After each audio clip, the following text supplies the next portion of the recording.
नमस्कार मित्रों, मैं हूं योगाचार्य तारादत्त। स्वागत है आपका सिद्धि योगा में।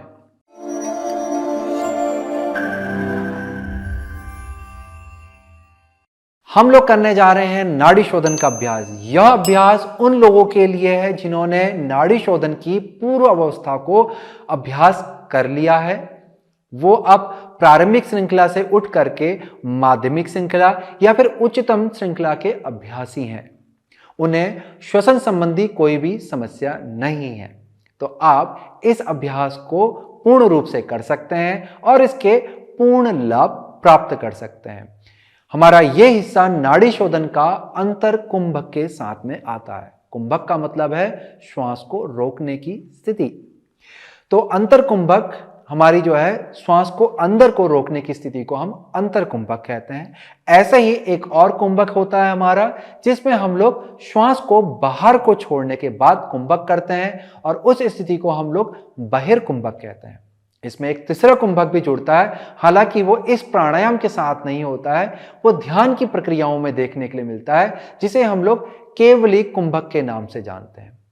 केवली कुंभक की अवस्था के दौरान ना तो श्वास अंदर आता है ना ही बाहर जाता है। बहुत धीमा गहरा होते होते होते वो स्थिर हो जाता है, ना ही श्वास फिर अंदर आता है और ना ही बाहर जाता है। शुरुआत में श्वास धीमी धीमी धीमी होती जाती है और फिर श्वास एकदम से चला जाता है। ऐसी स्थिति हमारी केवली कुंभक की होती है। हमारा यह अभ्यास अंतर कुंभक के साथ जुड़ा हुआ है और अंतर कुंभक के अभ्यास के अनेकों फायदे हैं। और जब अंतर कुंभक नाड़ी शोधन प्राणायाम के साथ आकर के मिलता है तो नाड़ी शोधन प्राणायाम की ताकत को, उसकी क्षमता को 50 गुना बढ़ा देता है, 100 गुना बढ़ा देता है और बहुत सारे लाभ वो अपने साथ में लेकर के आता है।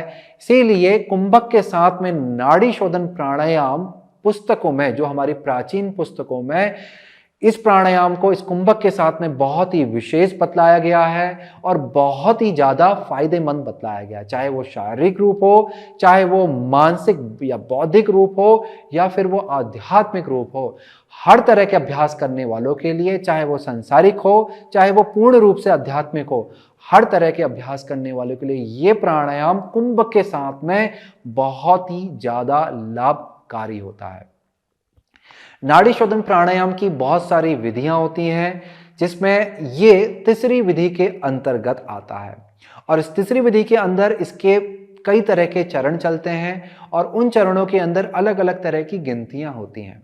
जैसे कि मैं आपको एक हल्की सी समझ बता देता हूं। इस प्राणायाम को जब हम करते हैं तो हम लोग मुद्रा को बनाते हुए बाईं नासिका से श्वास लेते हैं और फिर कुंभक लगाते हैं, यानी कि श्वास रोकते हैं और फिर दाहिनी नासिका से श्वास छोड़ते हैं। तो यह हो गया हमारा श्वास लेना, रोकना और छोड़ना। अब तीनों ही प्रक्रियाओं को हम गिनती के साथ में करते हैं, मन ही मन। तो हम 1 से 5 तक की गिनती श्वास लेने के लिए भी करते हैं, 5 गिनती में हम श्वास रोकते हैं, 5 गिनती में श्वास छोड़ते हैं। तो यह है इसका पहला चरण। दूसरे चरण में हम लोग छोड़ने की स्थिति को बढ़ा देते हैं, यानी कि श्वास हम 5 गिनती से लेते हैं, रोकते 5 से हैं, परंतु छोड़ते हम लोग 10 गिनती के साथ में हैं। ऐसे ही हम लोगों का जब तीसरा चरण शुरू होता है तो हम लोग कुंभक की जो स्थिति है उसमें भी गिनती को बढ़ा देते हैं, यानी कि 5 में श्वास लेते हैं, 10 में रोकते हैं और 10 में छोड़ते हैं। और यही अभ्यास जब और भी गहन हो जाता है और भी गहरा हो जाता है और अच्छा होने लगता है, तो फिर हम लोग कुंभक की जो स्थिति है उसे हम और बढ़ा देते हैं अगले चरण में, जिसमें हम लोग पहले में 5 गिनती लेते हैं, दूसरे में हम लोग 15 गिनती लेते हैं और तीसरे में हम, यानी कि श्वास को छोड़ने के लिए हम 10 गिनती रखते हैं। तो श्वास को छोड़ने तक की स्थिति वैसे ही है, सिर्फ कुंभक बढ़ गया।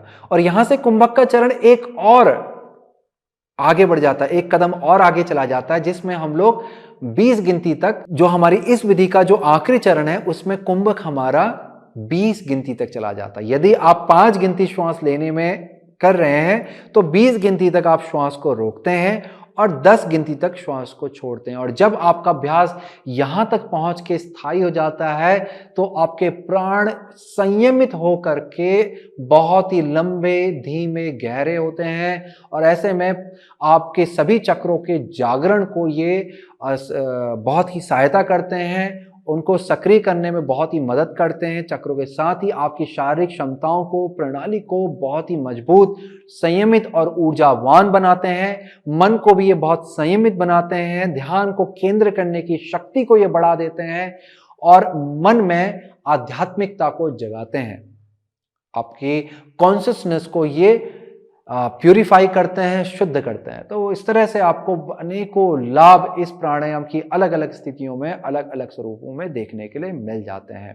इसीलिए इसके कई सारे भाग हैं और हर भागों में अलग अलग उनके अंदर ही, भाग के अंदर ही जो विधि है उसमें अलग अलग लाभ भी देखने के लिए मिलते हैं।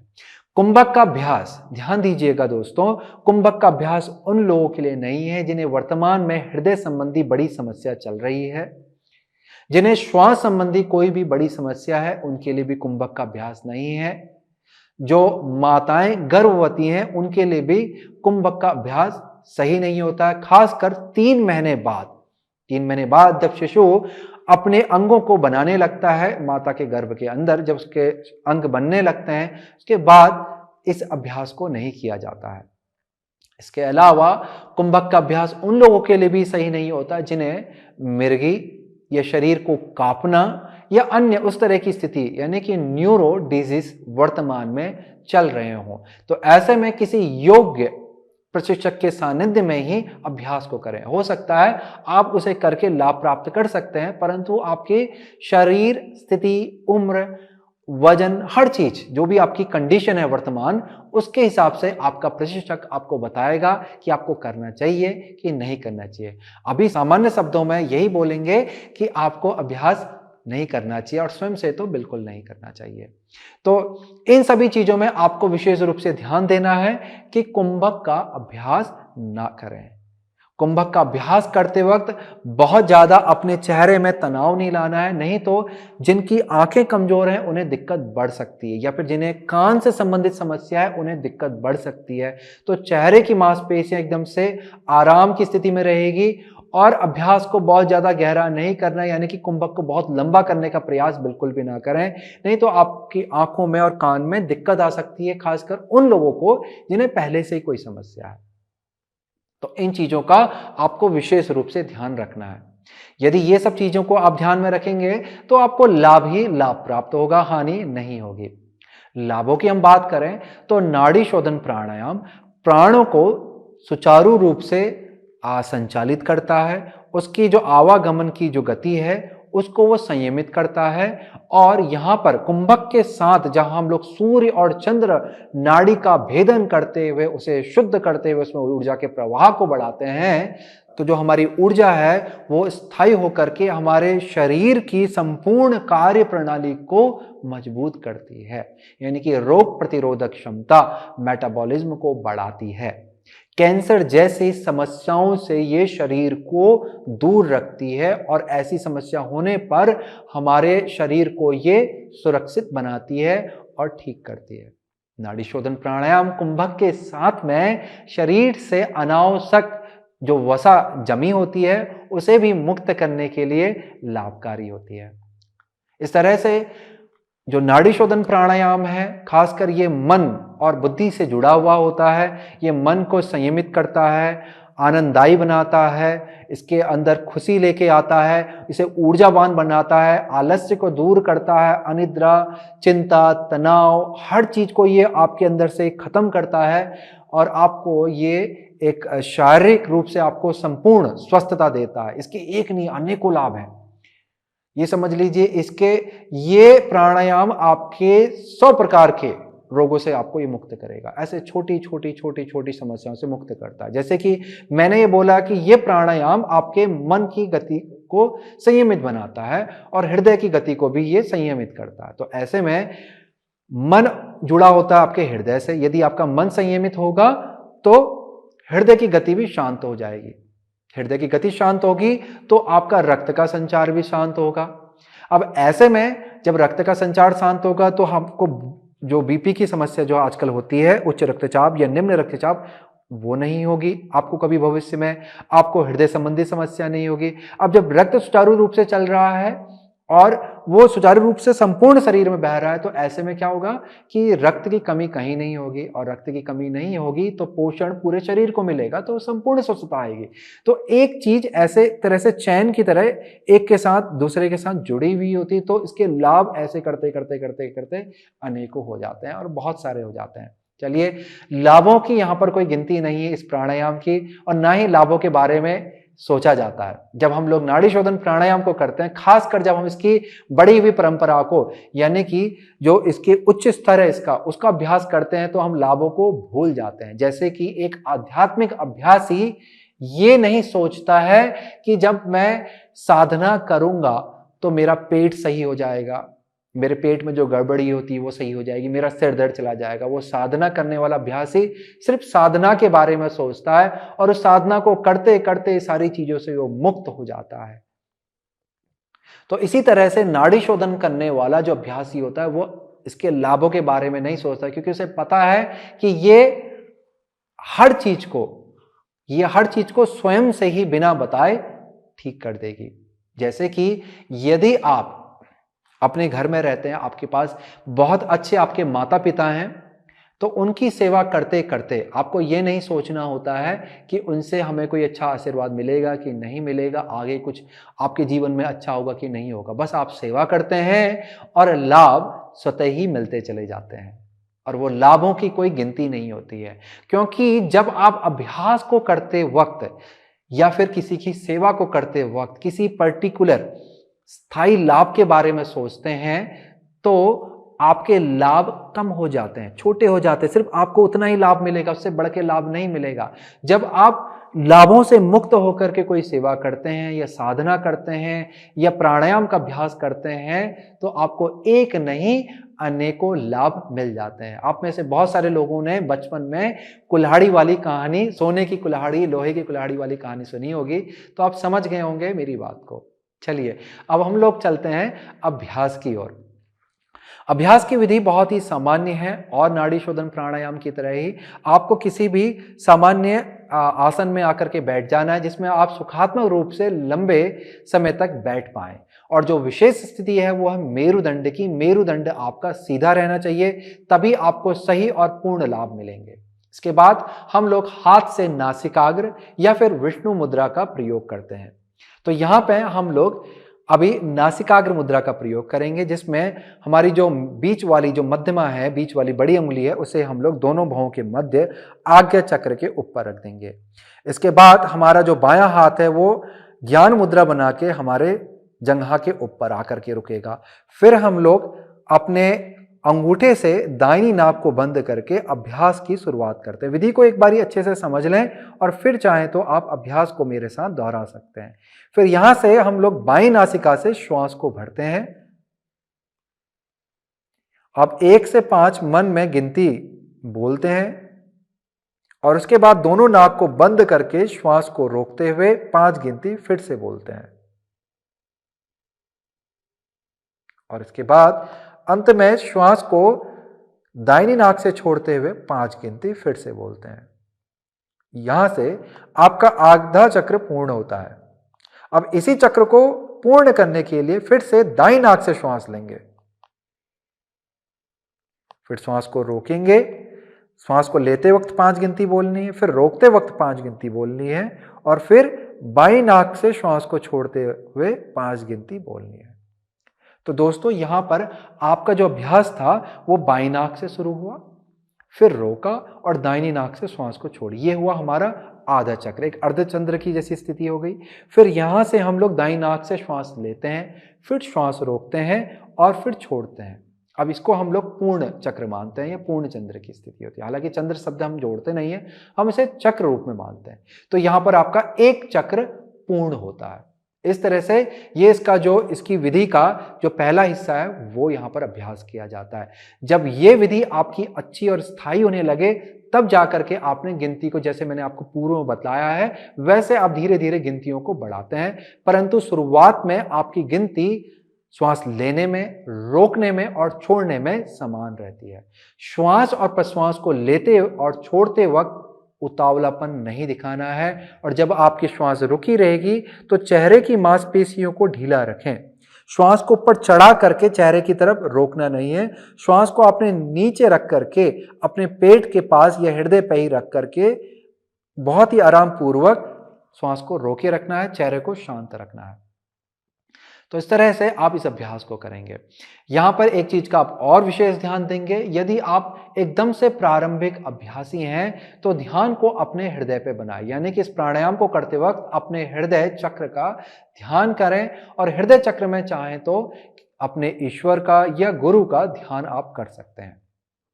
और अभ्यास को और अच्छा बनाने के लिए आगे जाकर के इसी ध्यान को अपने नाभि चक्र पे महसूस करें।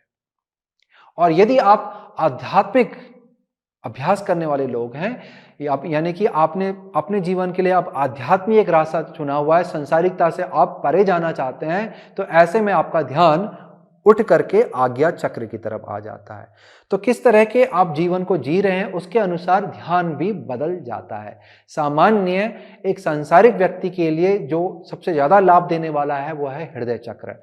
हृदय चक्र पे अपना ध्यान लगाएंगे तो इस तरह से यहाँ पर आपका ध्यान बना रहता है। और श्वास और प्रश्वास को लेते वक्त जो श्वास के अंदर जाने वाला जो सेंसेशन होता है उसे नाक के आगे वाले हिस्से पे महसूस करें कि कैसे श्वास नाक से अंदर प्रवेश कर रही है और कैसे श्वास नाक से बाहर आ रही है।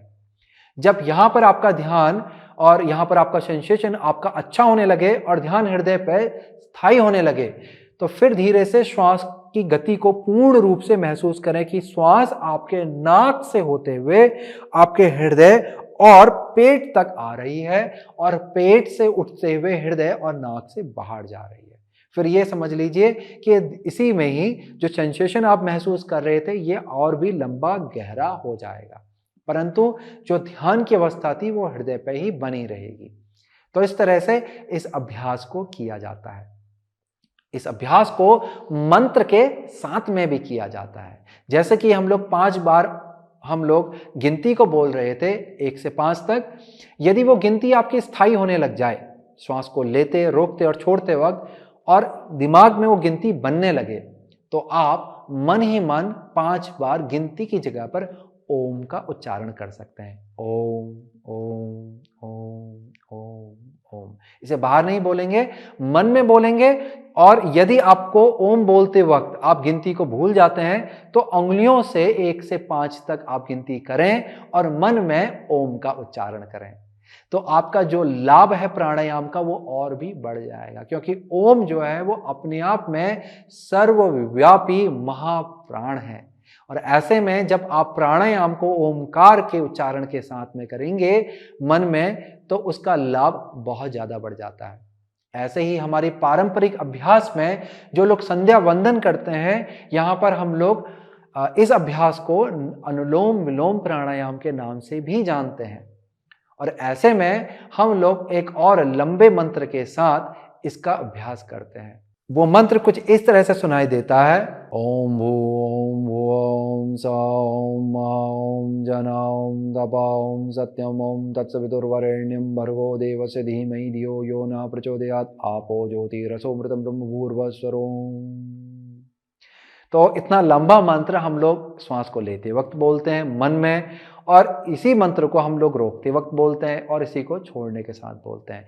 जैसे जैसे आपका प्राण लंबा धीमा गहरा हो जाएगा आपको श्वास को लेने और छोड़ने में किसी भी तरह की आवाज नहीं आएगी। यानी कि श्वास को लेते वक्त इस तरह से उतावलापन नहीं दिखाना होता है, बहुत ही धीमे से श्वास लेते हैं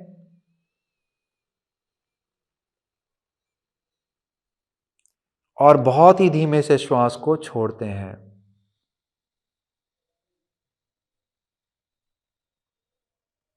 बहुत ही धीमे से श्वास को लेते हैं और बहुत ही धीमे से श्वास को छोड़ते हैं। तो बहुत ही धीरे धीरे आपका श्वास प्रश्वास चलता है और श्वास इतना धीमा हो जाता है कि यदि आपने हाथ में कोई पाउडर या आटा इत्यादि कुछ ऐसा रखा हुआ है और श्वास आप छोड़ रहे हैं इस प्राणायाम को करते वक्त वो भी आपका उड़ना नहीं चाहिए। हालांकि शुरुआत में ऐसा नहीं होता है, शुरुआत में जितना आपसे हो सकता है आसानी से आप करें, परंतु ये स्थिति मैं आपको बतला रहा हूं कि जैसे जैसे आपका अभ्यास का स्तर बढ़ जाएगा तो एक स्तर ऐसा भी आएगा कि जहां पर आपका प्राण बहुत ही मंद हो जाएगा, बहुत ही ठहर जाएगा और इसके लाभ बहुत ही ज्यादा आध्यात्मिक होने लग जाएंगे। आपका जीवन बहुत ही सुखमय और आनंददायी बनने लगेगा। तो इस तरह से आपको हम लोग प्राणायाम को अलग अलग तरीके से करते हैं।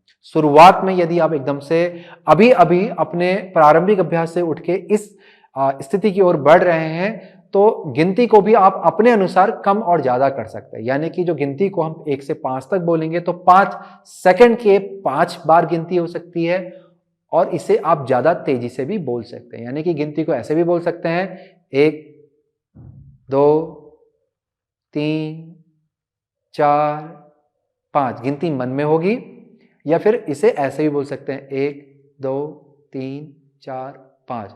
क्योंकि दोस्तों जो लोग शुरुआत में अभ्यास को करते हैं उनके प्राण इतने लंबे नहीं होते हैं, वो लोग उनके प्राण जो होते हैं बहुत छोटे होते हैं। सांस ली खत्म, श्वास छोड़ी खत्म। तो ऐसे में गिनती आप अपने अनुसार बड़ा घटा सकते हैं। यदि आपके दाहिने हाथ में कोई दिक्कत है, कंधे में दिक्कत है, तो दाएं हाथ की जगह आप बाएं हाथ का प्रयोग कर सकते हैं। अगर आपका हाथ थकता है तो कोशिश यही करनी है आपको कि दाएं हाथ से करें, क्योंकि इसके लाभ आपके बड़े रहते हैं।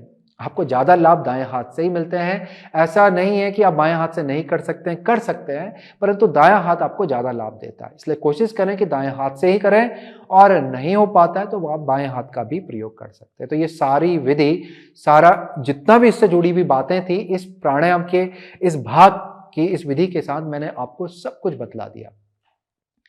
इस अभ्यास का जो चक्र है उसे शुरुआत में कम से कम 5 से 6 बार जरूर करें, तभी आपको इसके लाभ मिलेंगे। और जैसे जैसे आपका अभ्यास बढ़ने लगेगा तो यही चक्र आपका 6 से बढ़कर के 8, 8 से 10, 10 से 12, 12 से 15 और ऐसे बढ़ते हुए 20, 25, 30 तक भी जा सकता है। तो आप अपने अभ्यास का समय धीरे धीरे बढ़ा सकते हैं और इसके लाभों को भी ज्यादा से ज्यादा प्राप्त कर सकते हैं। चलिए हम लोग एक चक्र को साथ में अभ्यास करते हैं, ताकि आपको पता चल जाए कि किस तरह से श्वास हम लोग ले रहे हैं, रोक रहे हैं और छोड़ रहे हैं। तो अभ्यास के लिए अपनी स्थिति को एक आसान स्वरूप दे दीजिए और मेरुदंड को सीधा रखेंगे। अब यहां पे दाएं हाथ का प्रयोग करते हुए नासिकाग्र मुद्रा लगाएं और बाएं हाथ को ज्ञान मुद्रा की स्थिति में लेके आएं। अपनी दाहिनी नाक को आप अंगूठे से बंद करेंगे।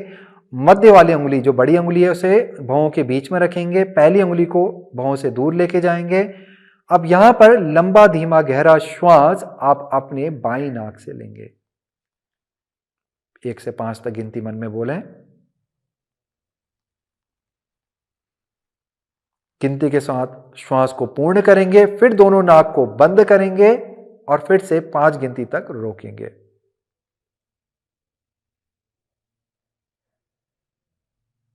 5 गिनती तक रोकने के बाद श्वास को दाहिनी नाक से छोड़ेंगे धीरे धीरे और 5 गिनती के साथ ही छोड़ेंगे। श्वास बाहर आने के बाद दाहिनी नाक से श्वास को लेंगे 5 गिनती के साथ।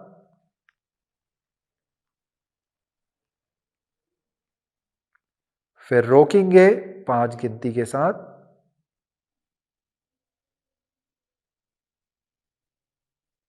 और फिर धीरे धीरे बाईं नाक से छोड़ेंगे 5 गिनती के साथ। अभ्यास के बाद धीरे से हाथों को नीचे ले आएं, आंखों को बंद रखेंगे। यह हमने एक चरण पूर्ण किया। ऐसे ही आपको कम से कम 5 से 6, यानी कि 5 से 6 चक्र पूर्ण करने हैं, तभी आपको इसका उचित लाभ मिलेगा। जैसे ही आपके 5 से 6 चक्र पूर्ण हो जाए, आंखों को बंद रखना है आपने। कुछ देर तक आप रुके रहेंगे, कुछ क्षण तक रोके रखना है और अभ्यास के द्वारा जो मन को शांति प्राप्त हुई है, जो संयम आपके अंदर आने लगा है, ठहराव आने लगा है, उसका आनंद लेंगे। और फिर धीरे धीरे ही आंखों को खोलना है, या फिर आंखों को खोलने से पहले हाथों की हथेली को अच्छे से रगड़ें और हाथों की हथेली में ऊर्जा को उत्पन्न करें, क्योंकि प्राणायाम के द्वारा हमारे शरीर में, मन मस्तिष्क में बहुत ज्यादा ऊर्जा सक्रिय हो जाती है। और जब आप हाथों को इस तरह से आपस में रगड़ते हैं, स्पंदन करते हैं, तो वो ऊर्जा सारी इकट्ठी होकर के आपकी हथेली पे आ जाती है और वो सकारात्मक एक स्वरूप ले लेती है। और जब आप उस हाथ को अपने चेहरे और पूरे शरीर की ओर लेके जाते हैं तो आपको इस अभ्यास के और भी ज्यादा लाभ प्राप्त होते हैं। तो इस तरह से आपका नाड़ी शोधन का जो कुंभक के साथ हमारा अभ्यास था ये संपन्न हो गया है। विधि को अच्छे से समझ लेना, सावधानी को भी समझना और उसी के ही अनुसार इस अभ्यास को करना। चलिए इसी के साथ करता हूं मैं इस वीडियो की समाप्ति। नमस्कार।